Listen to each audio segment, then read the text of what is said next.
She always gives me that uncomfortable feeling in the pit of my stomach every single time, and it's fantastic. I really appreciate it. So thank you, Aleksandra. Thanks, Katrina. I'm going to talk today about societal concerns in targeted advertising. And as Katrina described, it may be a little bit uncomfortable. Just to say that, to put them up front, I think there are three major concerns that targeted advertising system as they're executed today create. Those are privacy, automation of hate, and issues related to discrimination and fairness. And throughout my talk, I'm going to use Facebook as the motivating example and use their systems as a way to explain what is targeted advertising, because they were the pioneers in this space, have the most users, and have the most advanced features. So what is targeted advertising? If I'm going to talk about how it creates societal concerns, let me first explain what it is. And here it is in the words of Sheryl Sandberg, the chief operating officer of Facebook from just, I guess, a couple of weeks ago. It's this idea that you can have advertising that reaches the right person with the right message at the right time, which is a useful thing for the advertiser, and for people to see ads that are truly relevant to them, which is supposedly a useful thing for the individuals who are seeing ads. So this is the goal. This is the message that Facebook has been aspiring to for the last decade, if not more. How is this achieved? Well, all of you know that when an advertiser creates an ad, what they put is they put the text and the image of what you'd like to see in an ad, and maybe a link to where the ad goes when you click on it. And it could be a web page or a Facebook page or an event sign-up form, etc. What some of you may not know is that now there is also this additional thing that enables advertisers to specify more precisely who they want to target. Who are the people that they want to see their ad? And this could be any number of things. It could be things like locations.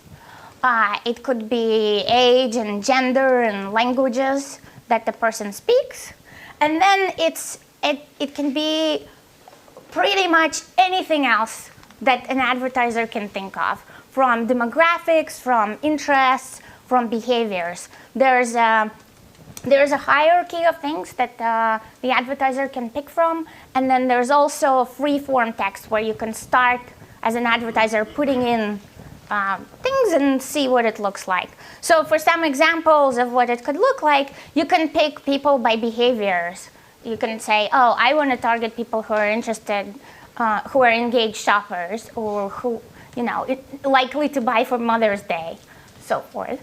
You can pick people by education. You can say, oh, I want people who are getting their doctorate degree at USC, or who have gotten their doctorate degree in the past. You can choose people by financial income, and you can choose pretty much by any other interest. So for example, you can target people who are interested in LGBT parenting. So this was the first venture into how targeted advertising looked like. I believe, maybe a little wrong on the dates, but I believe this concept started around 2007, 2008 for Facebook. And since then, a lot of more advanced features have been introduced. In particular, one of the areas that Facebook has innovated in is a so-called custom audiences feature, where if you have a list of people from, say, somewhere else that you have reason to believe may be interested in your product or whatever it is you're advertising, you can prepare a file with this list of people, upload it to Facebook, and for whoever is matched on their site, whoever is a Facebook user, you can say, I want to show my ad to these people. And what can be in this customer file is quite diverse. It can be anything from like email and phone number or mobile advertiser ID, but it can also be first name, last name, address, date of birth, etc. So that's one very advanced feature. The other one, and I believe Facebook's also a pioneer here, is called Lookalike Audiences. So you can create this custom audience of people who have perhaps previously interacted with your product or your page, and you can say, okay, I want to find lookalike audiences, audiences that look like this one that I already have, and show my ad to those people. And there's not much information on how it's done. It's a black box algorithm on Facebook's side, but the idea is to find more people who look like your current customers, visitors, or page fans. Okay, specify your customers, like. So you specify using this. So for example, if you're CVS, you may have phone numbers of people because they signed up for loyalty cards, right? So you can just upload the phone numbers here, and that's your past customers. If you're just a website, you can have a Facebook pixel on it, and based on that, you can, in a kind of de-identified way, but you can have people who have previously visited your website. And so the idea here is that targeted advertising, when executed in such a way, should be beneficial for everyone. So, for example, if I'm the marketing director for Stars on Ice, and I know I have a show coming up in Anaheim, then I don't want to just blast the ad to everybody who lives around Anaheim. Maybe I just don't have the money to do that.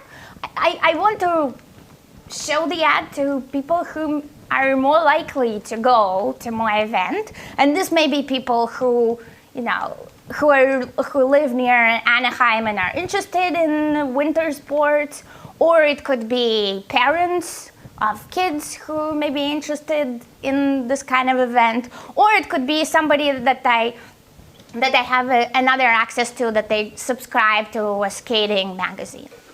And the idea is that if Stars on Ice advertises like this, using these kinds of criteria, then it's beneficial to them because it enables them to spend their money efficiently, but it's also beneficial to users because then the users don't just see random ads of everybody in the world who is advertising on Facebook, but theoretically they see ads that are more relevant to them, more of interest to them. And that's the premise, that's the promise of targeted advertising, and why we / the ecosystem / Facebook may want to do that. Yes, Kobe. So I understand this targeting language is accessible to everybody. Like if I wanted to put an ad, I would get this. And do you know if there are like larger advertisers that get even like a more detailed? Yes. So there. First of all, everybody can run an ad. All you need to do is you need to have, I think, a Facebook account to run an ad. But maybe even that is not the prerequisite. And it's pretty easy to get started, and it's pretty cheap. There are features that are not accessible to everybody. For example, there are advanced features related to location targeting. So you could have a Facebook beacon in your store, and then maybe collect information of who visited based on that beacon, and then maybe use that in custom audiences.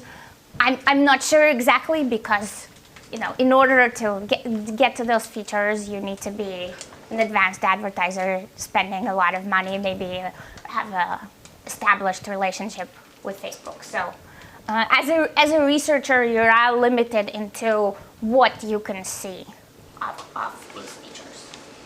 But there definitely are some that you have to be an advanced user to see. Yeah. Jamie? So when an advertiser selects these things, presumably Facebook will then promise to like show their ads to these people. Will Facebook then like also give them more information about the advertisees? Great question. Thank you. Next step, right? So the question is stemming from, okay, now when these ads run, what happens to people who see these ads? What happens to their privacy, right? And from the very beginning of establishing the system, up until today, like if you look at the blog post that I referenced from 2 weeks ago, it mentions privacy again. But from the very beginning, Facebook has said, we have designed Facebook to provide relevant and interesting advertising in a way that protects your privacy completely. We deliver the ad without revealing any personal information to the advertiser. So this is a quote from 2010, but the spirit has stayed. How does Facebook achieve that? So when an advertiser places an ad, they don't get to see who specifically saw the ad. So if you have a custom audience and includes names of people, when they run an ad, they don't get back, oh, these people saw the ad and these people didn't see the ad.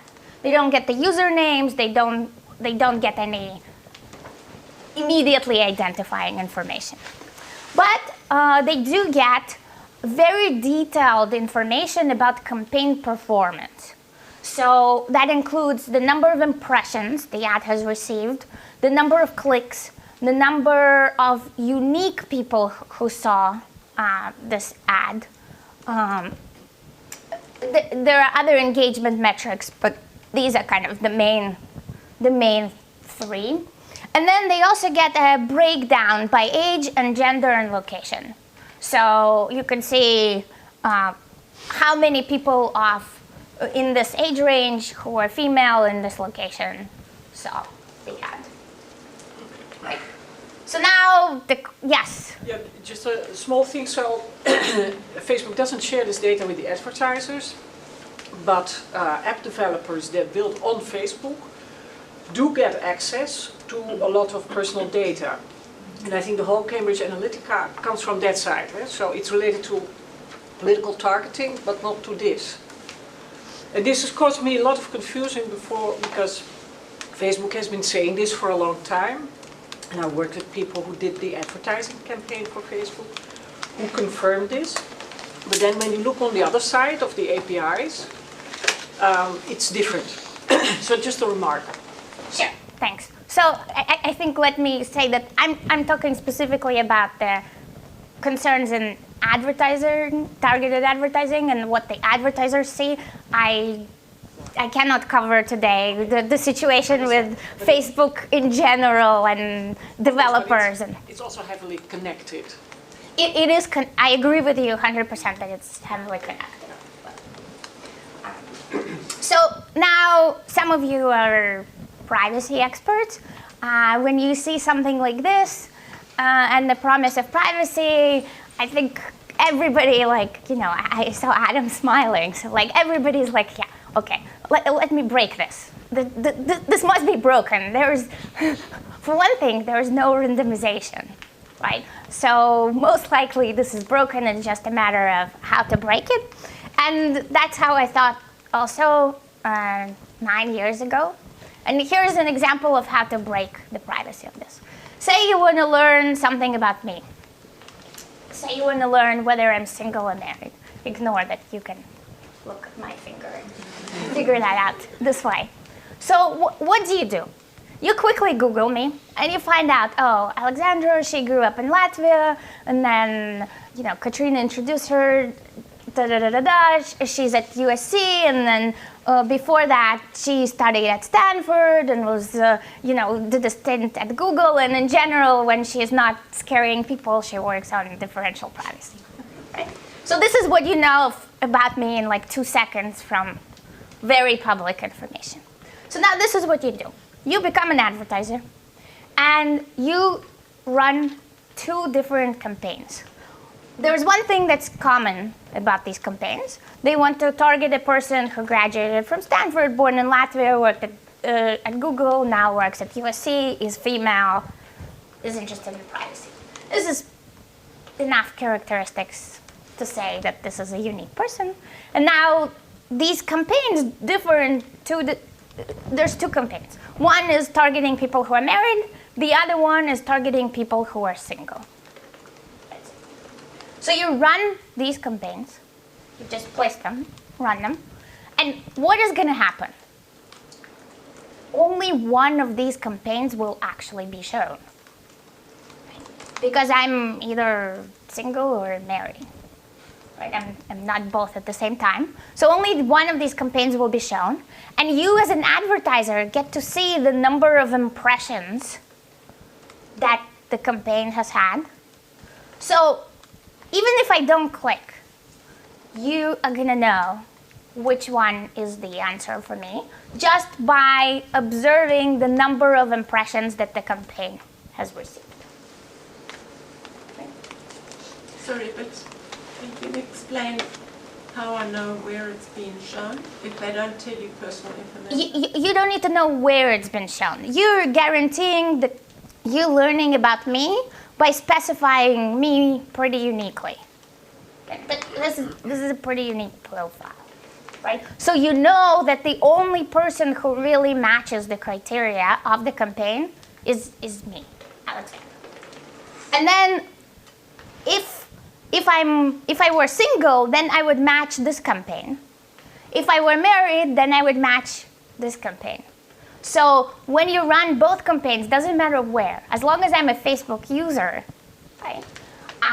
Only one of these campaigns will be shown to me. Yeah.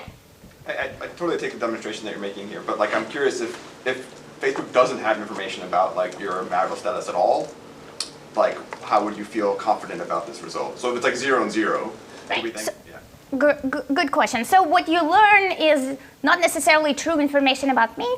You learn what Facebook believes about me. And that may be incorrect.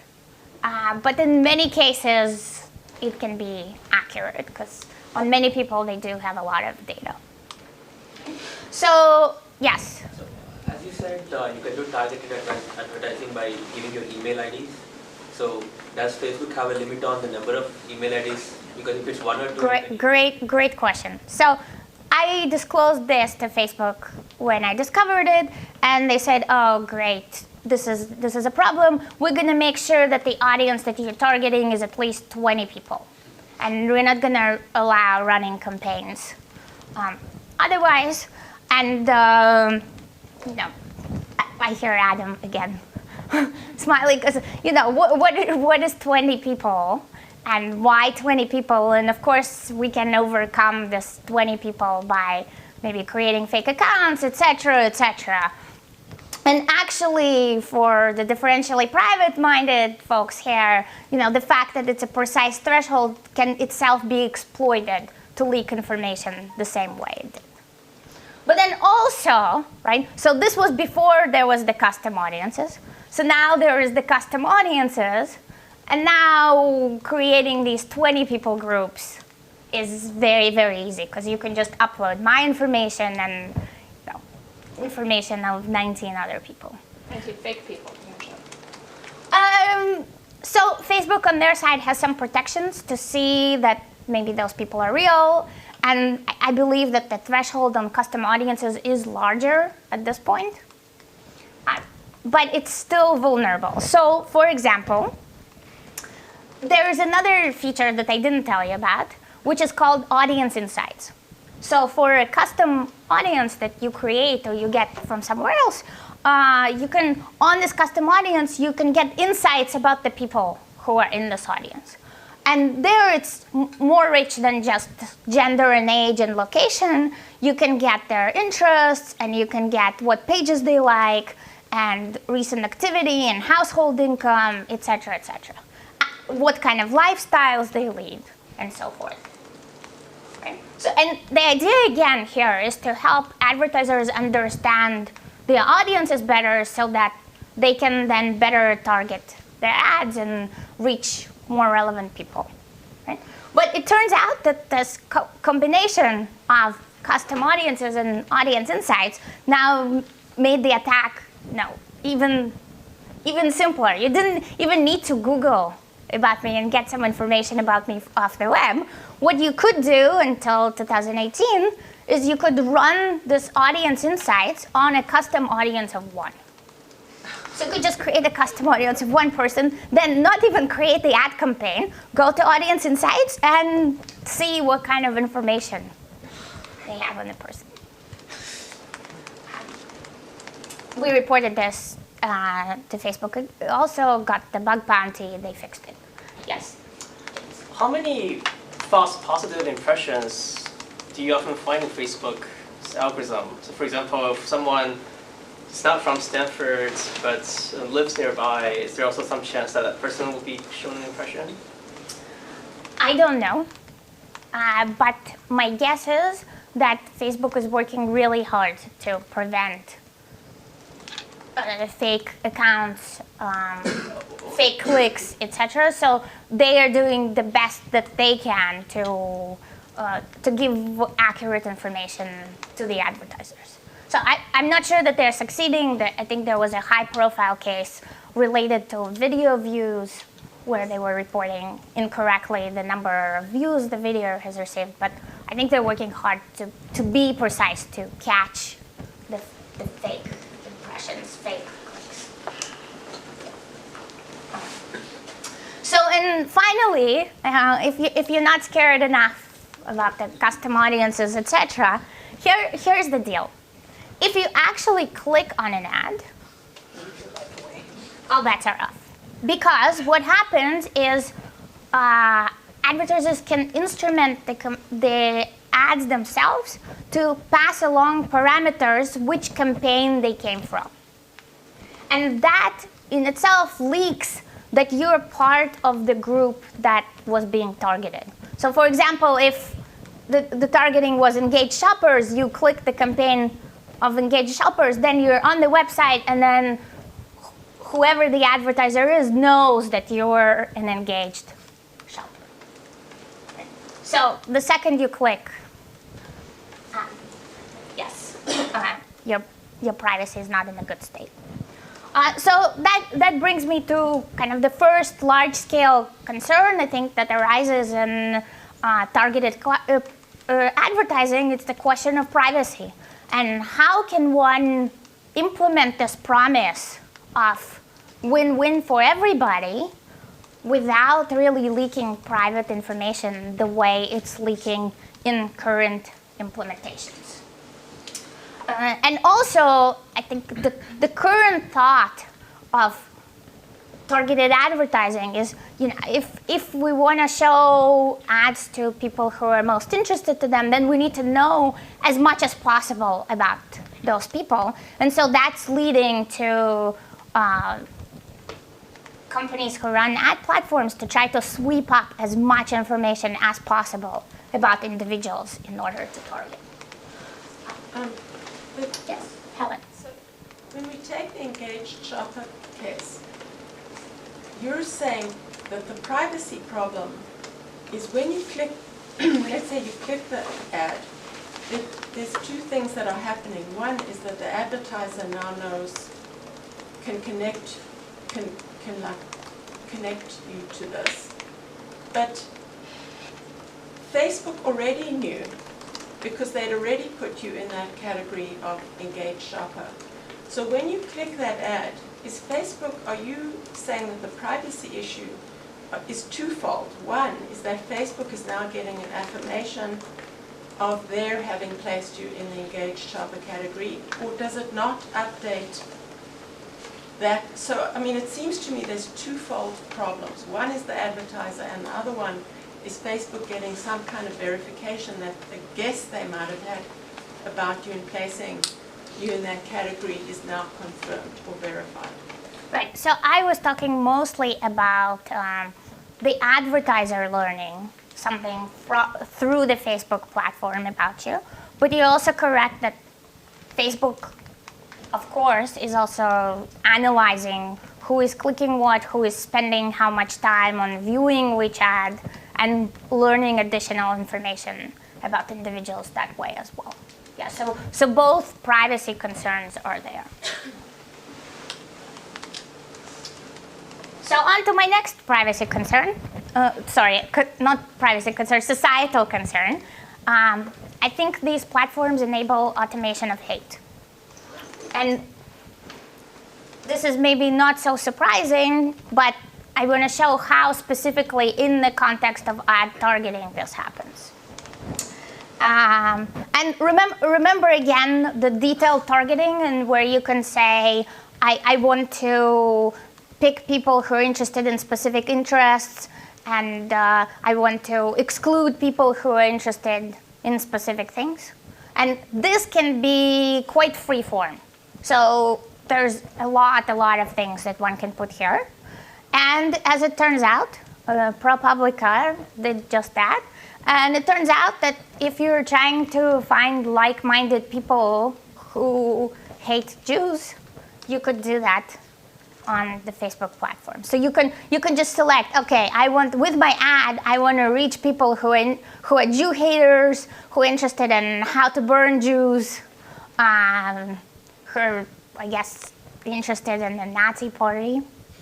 And you could run this ad, and moreover, when ProPublica ran this ad, Facebook's automated system said your audience selection is great. It's a screenshot from their website. In response to ProPublica finding, Facebook said that they removed 5,000 categories from this list of interests that one can target. But again, when it's a free-form list and you're removing categories by hand, I think it's pretty clear that you won't get them all.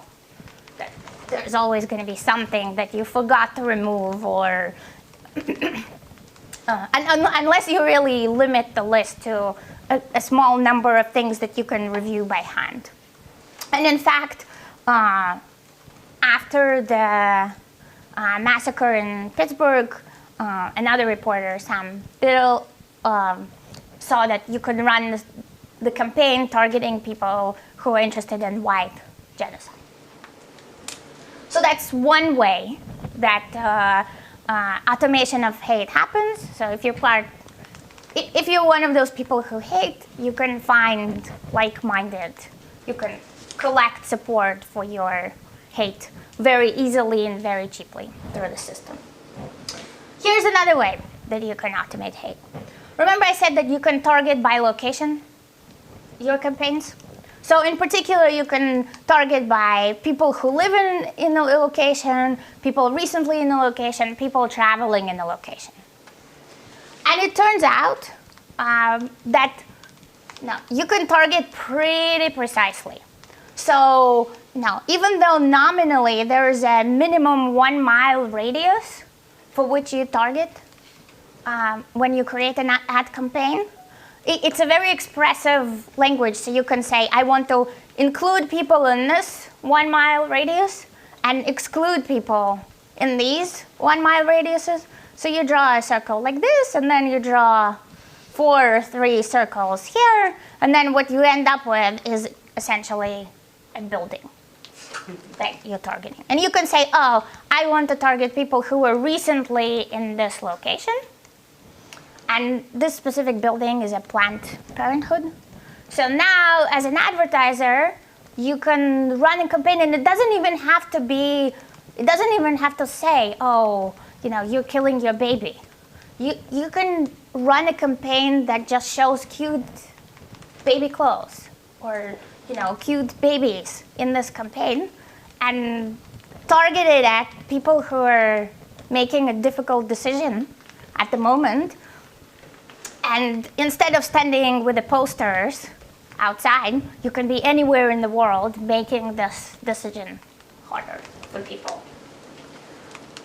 We reported this to Facebook, working as intended, after about 3 months of back and forth. And by the way, if you think that you can control the location and you can prevent this by exercising the location controls that Facebook provides you, no, you cannot. the location controls are there, but they offer an illusion of control, not actual control. First, you can read my blog post on this just to see an example from personal experience. But also, even if you control as much as you can the location that Facebook gets through Facebook's group of ads, there are other apps who you may be giving your location who may be relaying this back to Facebook. So here we are. We have privacy. We have automation of hate. Could you say something just about why do you call this automation of hate rather than, because this could be, there is a flip side to that, right? I mean, you can actually empower those who are going to abortion clinics and actually, you can target them in order to show them that there is an alternative, right?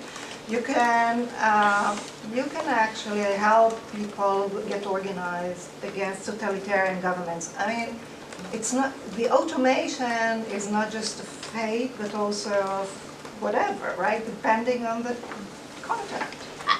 Absolutely, I agree with you completely. These can be used both for good and for evil. I call this automation because if before in order to do this, in order to target a small group going to a particular Planned Parenthood, you had to pretty much physically stand there. Now you don't have to physically stand there. So it automates the process. You can just be anywhere in the world doing that. And it's automation of hate because hate is one of the ways that you can use these systems.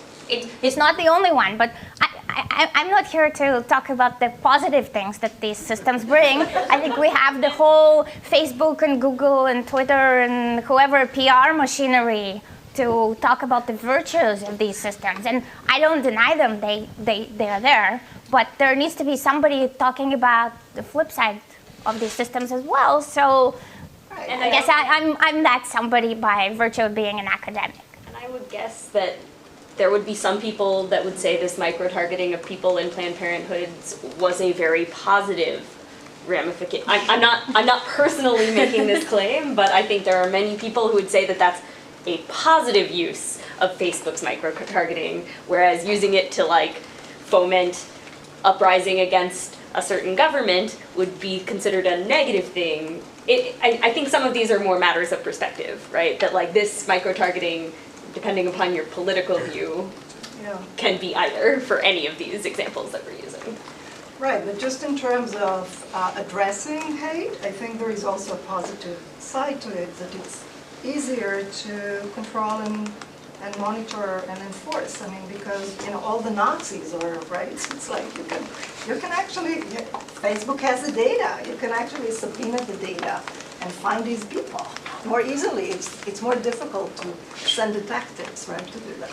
Perhaps. I mean, I don't know if you can actually subpoena the data and whether the subpoena will result in information. Perhaps. Yes. Yeah.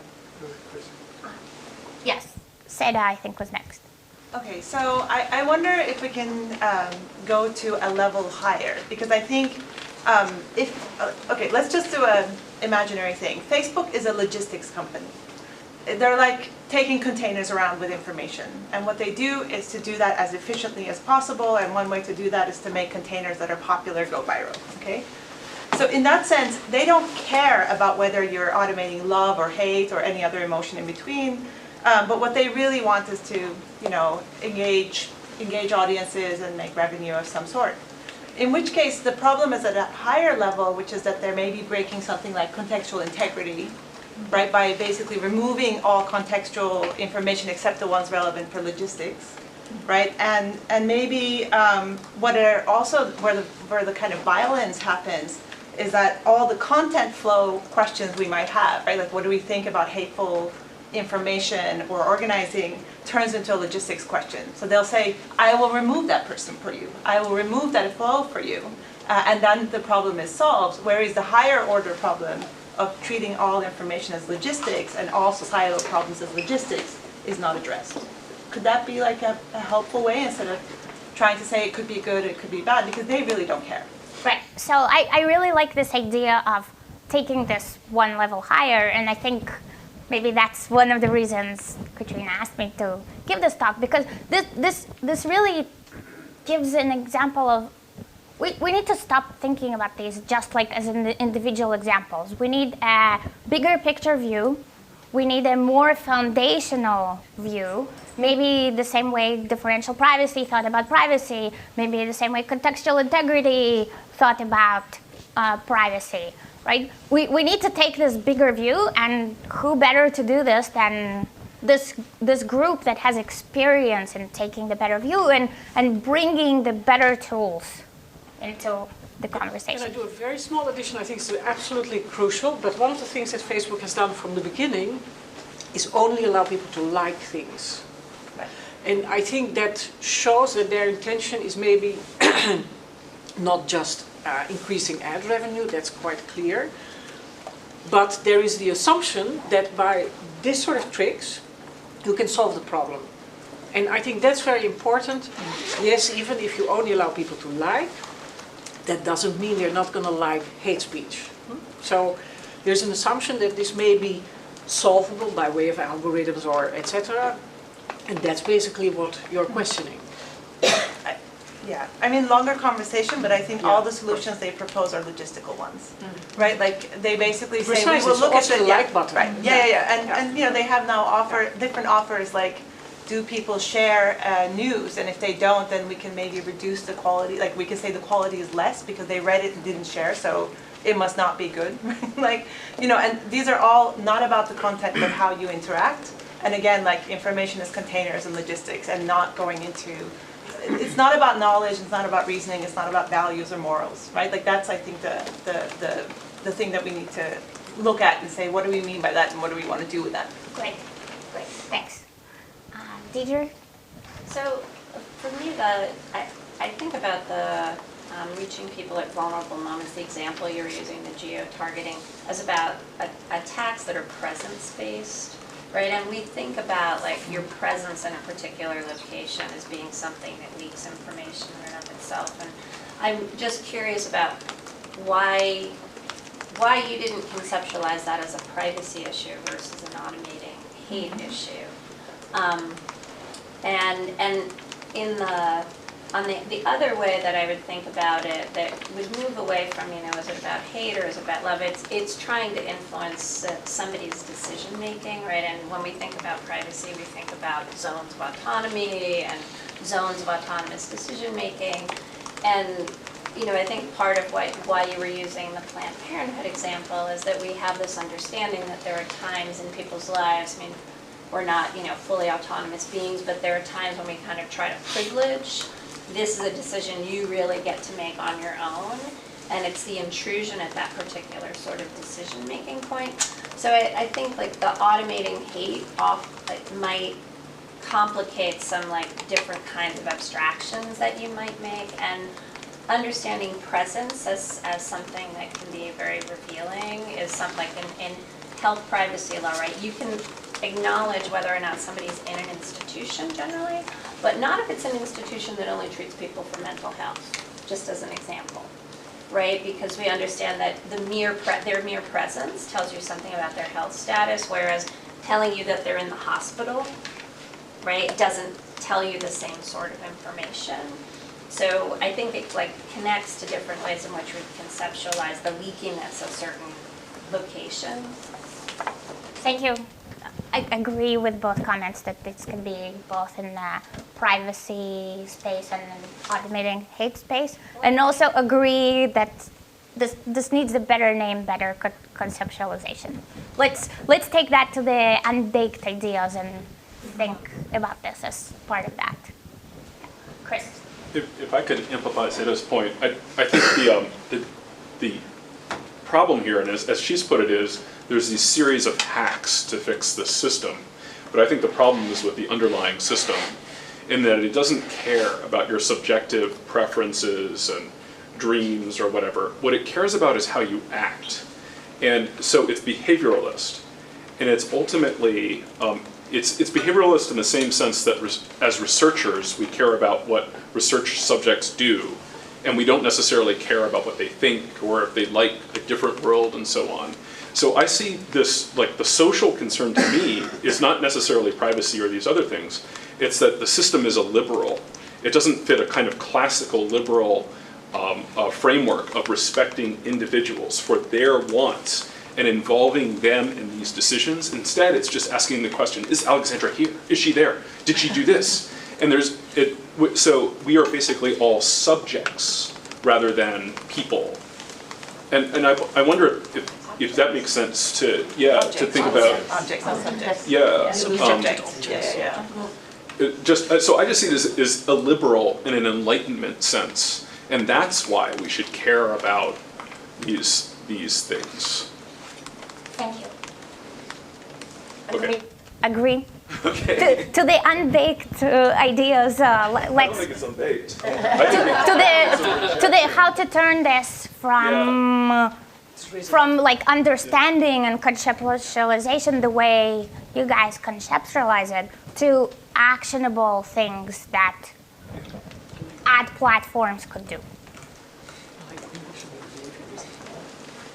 Yeah, I'd like to comment on the idea that Facebook's just like a neutral logistics company, and I think they actually have a very strong interest in the context and content of different things.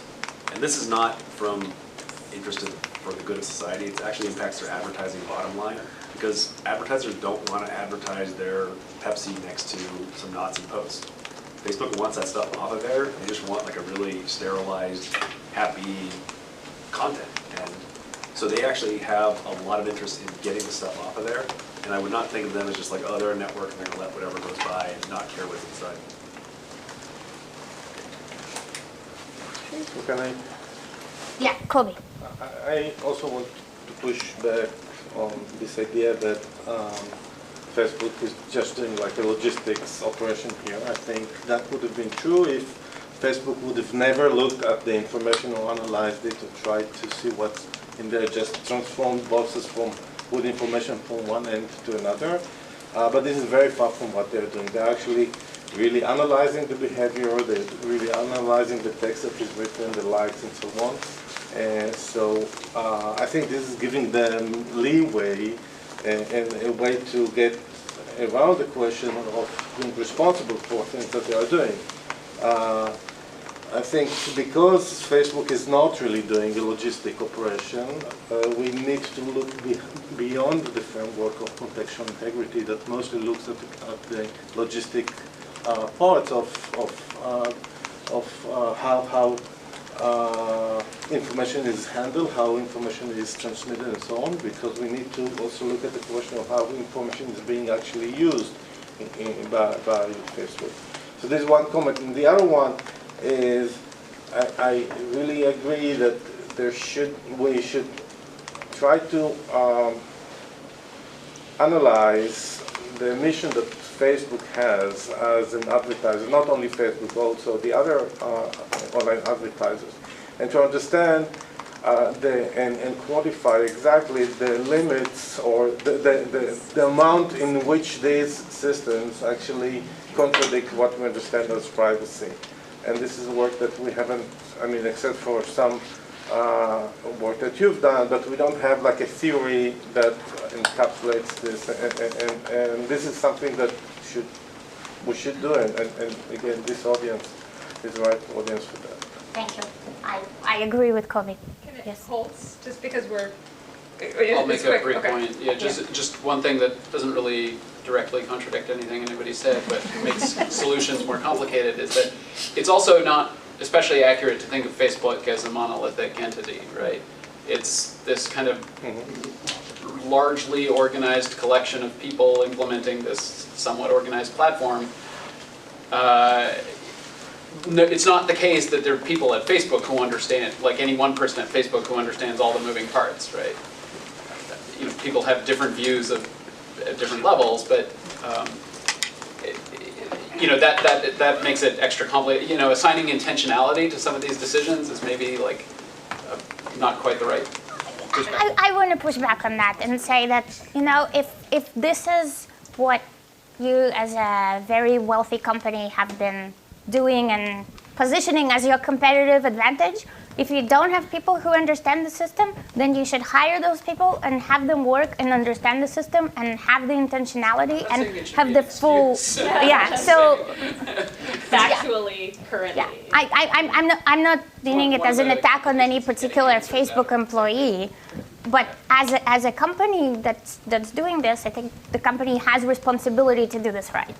And in the current form, it's not perfect. In But places where they have interest, they manage to do things quite well. So I love the discussion, but I want Aleksandra to get to. Thank you. So We do have time for questions and discussion. Yeah. We're eating into that Q&A already quite a bit, though. So. yes. So my third point about these systems is actually maybe even more controversial. So yes, let's get there. And the third aspect that I think these systems create are related to discrimination and unfairness. So again, going back to, you can pick people who are interested in particular things. In 2016, again, ProPublica noticed that you can run housing ads and say, oh, I want to target people who are likely to move and are interested in buying a house, but I want to exclude people who are African American or Asian American or Hispanic from my ads. So I can run a housing ad, but I can sub-select carefully the race of people who I want to see these ads. And this perhaps violates the Fair Housing Act of 1968. And when Facebook was told about this, they said, okay, we're gonna update our policies to make sure that advertisers understand that this is not legitimate, and we're going to do stronger enforcement.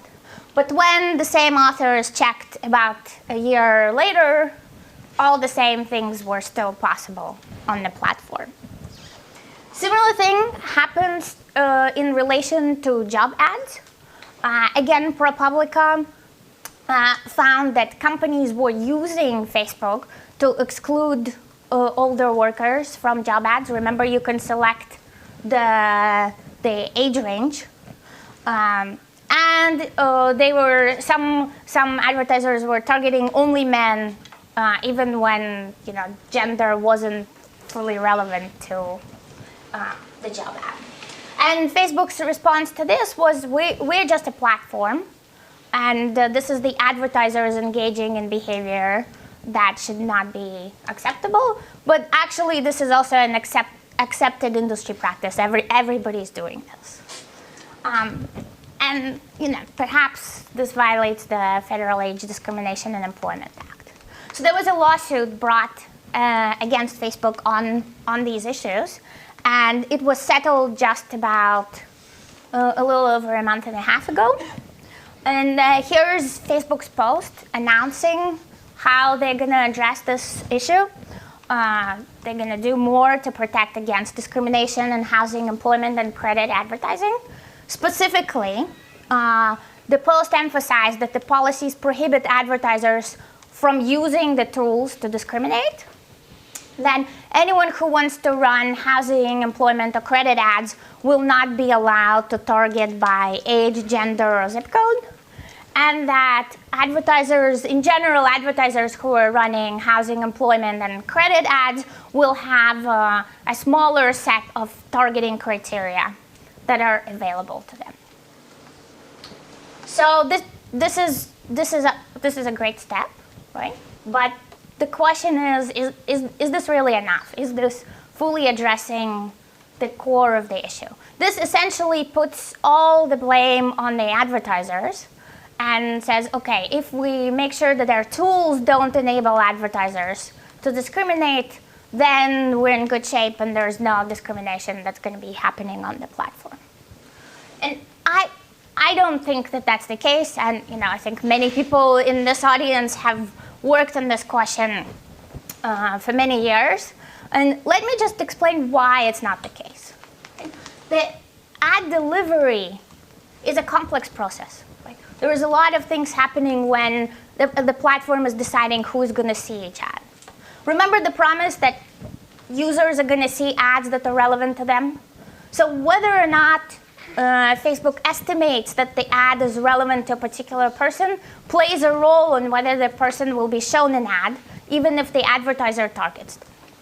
Then there are things like money, right? There's how much money each advertiser may have to spend, and there's things like competition, like certain people are competed for by advertisers more than certain other people. That's just a fact. And then there's also a different frequency of platform use. Some of us are on Facebook all the time, and some of us visit once a year or not on Facebook, right?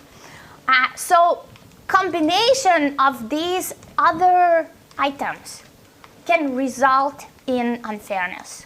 And this work, I think, started with Sweeney in 2013, and then Data et al. Showed this on Google's system. Dwork and Elvento hypothesized this in general, in more theoretical context, that this may be happening. I'm sorry, I'm an economist. That just looks like the operation of the market. What? Almost. So let me tell you why it's not just the operation of the market, in my opinion. So I think that Facebook specifically plays a role in whether discrimination or skew in ad delivery happens or not. It's not just the market. It's not just the competition. It's not just how much the advertisers are willing to pay.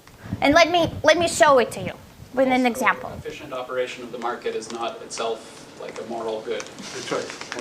That's a different point. This is a merit.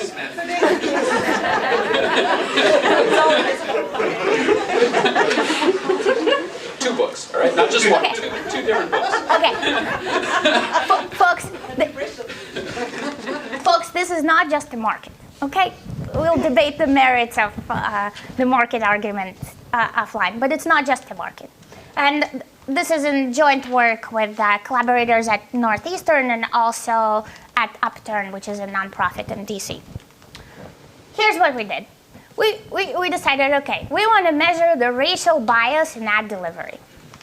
But Facebook doesn't tell you what's the race of the people it delivers the ads to. As you know, they tell you a gender, age, and location. So we hacked this. We created 2 custom audiences from North Carolina public records that contain race. And we took the white people from Wilmington for one custom audience, and the black people from Greenville for another custom audience. And now we ran advertising campaigns that are a custom audience, which is a combination of these 2. And then when we look at the results, we see the location breakdown. And so in our case, the location corresponds to race, so we can figure out what is the race of the people that the ad is delivered to. And just as a sanity check, we did this for albums. One is the left-hand side is the hip-hop, top hip-hop albums. The right-hand side are just top music albums, and the right-hand side is the country music. And as kind of expected, we saw that when we run an ad for the country music, about 80% of the delivery is to white users. When we run a neutral one, about almost 50% is white. And then when it's hip-hop ads, about 10% is white, and the rest are black in the delivery. So that just to sanity check the method. Okay. And you can argue, is this bad, is this discrimination? I don't know. We can argue that offline. But now let's go back to job ads. Right. So now we do the same thing. We create an audience that is 50% white and 50% black, using custom audiences in this North Carolina trip. And then we run identical ads for jobs with the same budget, run at the same time, targeting the same audience, running over the same time period. Just the only thing that differs is the job that's actually described in the ad. And what we see is that if you're advertised for lumberjacks, 72% of your audience is going to be white. And if you advertise for taxi drivers, only 30% of your audience is going to be white, even though you as an advertiser are targeting evenly, 50-50. And so this is where I'm claiming that this is not just a market effect, because all of my ads have the same budget, are competing against the same set of other advertisers, are competing at the same time. Right.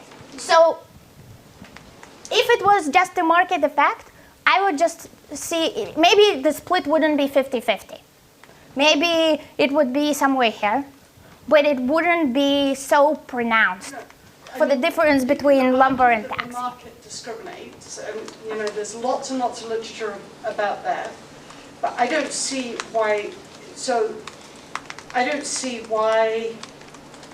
All they're doing is doing an optimization based on the relative costs of the delivery and the relative returns. So it's just enabling, but that's nothing to do with they're able to lower the cost of the distribution of their ads and the benefits of the distribution of their ads. But companies do that all the time. Whether it's right or wrong is not the issue. I don't see why what you're presenting here is any different from what any business does. I mean, and that's the explicit agreement you make. If I don't want to have targeted ads, then I turn that ad off, and I make the decision about whether I want to have different ads. You as the user, or you as the advertiser? As the user. You as the user have no. You as the user don't have the ability. Decision about whether the information is being produced, whether the benefit cost ratio is there. Okay.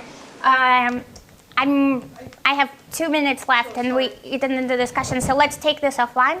But my claim here is that Facebook actively looks at the audience that was provided by the advertiser and decides that within this audience, these people are more likely to respond to the lumberjack ads, and these people are more likely to respond to taxi ads. And as a result, there is a skew in racial delivery, even when the advertiser didn't intend it. So to say that the problem was solved by educating the advertisers and making sure the advertiser tools do not enable discrimination is not to solve the problem, because really the optimization engine decides the subset of people that the ad is going to go to, and this decision is not necessarily equitable, for example, by race. I know everyone wants to say things, but I think this will help. I promise, it's really brief. But you also controlled to make sure that it wasn't the bidding of other people, of other entities. And I think that is a really important response from Julia's perspective. This does control. That's what I'm saying. This does control. Yeah, okay, so thanks, Deidre. So this does control for the bidding from other entities, because this ad and this ad are facing the same competition at the same time. So if the performance is different just because they're being out-competed, then it should be the same by race. And then after this, let's take this offline. I know you all want to say something, but let's let her continue on. And we did the same for housing job ads, and it turns out that for the buy ads, it goes mostly to white, and for the rent ads, it goes mostly to black audiences. I don't have time for that, but I have other ways to prove that this is automated and this is not a result of, users initially, let's say in the first 15 minutes, the white and the black users click really differently, and that skews the delivery. Read the paper, talk to me later for that. So in conclusion, I really believe that the higher level thinking that theoretical computer science, but in general computer science represents, could be helpful for addressing these issues. And I think the time is ripe for doing that. So when Katrina was asking, like, okay, what are some of the questions that you've been burning to solve with the tools? I'm burning to solve this with the high-level tools and to actually affect change. For privacy, I think coming from a differential privacy workshop, it would be interesting to understand what are the barriers to adopting differential privacy for those questions that differential privacy does solve in these contexts and overcoming them. Maybe it's different adversary modeling, maybe it's noiseless privacy, like we've been talking about, but there's things to do. But we also clearly need other approaches for understanding campaign performance and attribution to which campaign something came from that are privacy preserving. And also this question of, does it really need to be the case that all the possible data is being swept up in order to have a win-win situation for individuals and advertisers? Maybe it's possible with less data, less risky data. Automation of hate, we had a good discussion of the ideas. Finally, for the questions of discrimination and unfairness, I think we need to think about the system holistically and understand what fairness should mean in this context, and how can we define it, and then how can we optimize towards it, and how should the ad platforms optimize towards it. And one attempt on this is Galileo Now on Tuesday at 11. Stay tuned. But also, I think we need to have ways to test for whatever is happening in these systems, both white box when you have partial access internally, but also as black box where regulators and members of the public or researchers or journalists should be able to test. And what are the best ways, what are the best systemic ways to enable that so that you do not have to do one-time hacks with North Carolina voting records? Would be great. Open question as well. Thank you very much.